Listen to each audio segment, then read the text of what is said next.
பிரியமானவர்களே, வாழ்வின் வெளிச்சம் வேத வசனத்தின் மூலமாக உங்களை சந்திப்பதன் மிகுந்த மகிழ்ச்சி. இந்த நாளுக்குரிய வேத வசனம் மத்தேயு 8ஆம் அதிகாரம் 26வது வசனத்தின் பின்பகுதியில் நாம் பார்க்கிறோம். காற்றையும் கடலையும் அதட்டினார், உடனே மிகுந்த அமைதல் உண்டாயிற்று. பிரியமானவர்களே, காற்றையும் கடலையும் அதட்டினார் என்று சொல்லியிருக்கிறது. ஒரு மிகுந்த அமைதல் உண்டாயிற்று.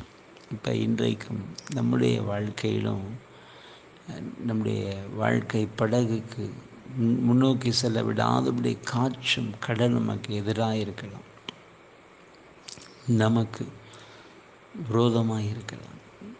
ஆண்டவர் அந்த இடத்துல செய்கிறதை பார்க்கணும்.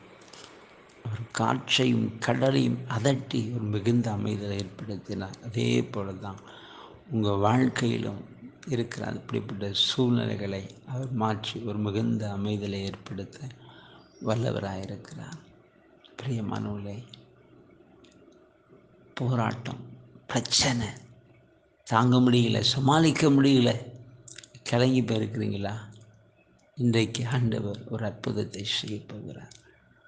அந்த சூழ்நிலையை மாற்றி ஒரு மெய்யான விடுதலை கொடுத்து நடத்த போகிறார்.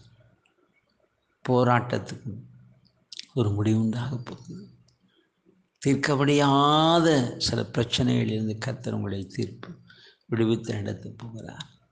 நிச்சயமாய் மிகுந்த அமைதலை ஏற்படுத்தி உங்களை சமாதானத்தை நடத்த போகிறார். நான் ஜெபிப்போம். நன்றி தகப்பனே, இப்படி வார்த்தை கேட்கிற ஒவ்வொரு பிள்ளைகளுக்காய் ஜெபிக்கிற இயேசப்பா, காற்றையும் கடலையும் அதட்டி மிகுந்த அமைதல் உண்டாயிடுச்சு. அதே போல் ஐயா, வாழ்க்கையில் அப்படிப்பட்ட பிரச்சனைகள் ஆண்டவரே நம்முடைய பிள்ளைகளை கலங்க பண்ணாதபடிக்கு இன்றைக்கு அந்த சூழ்நிலையை மாற்றி ஒரு மிகுந்த அமைதலை ஏற்படுத்தி நம்முடைய பிள்ளைகளை வழியிடத்தை ஜெபிக்கிறோம். வல்லமை இறங்கட்டும். இந்த நாளில் ஒரு அற்புதத்தை செய்யுங்கப்பா.